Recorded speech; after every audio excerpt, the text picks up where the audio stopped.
Ayan, nag-love shoutout sa ating lahat. Today we are going to eat fried eggplant with Indonesian sambal.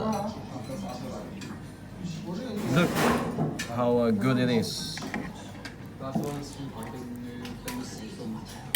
Look at that. Wow.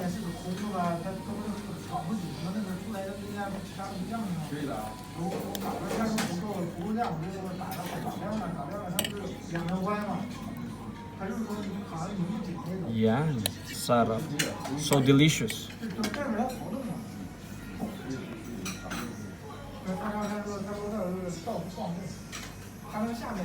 Come and let's eat.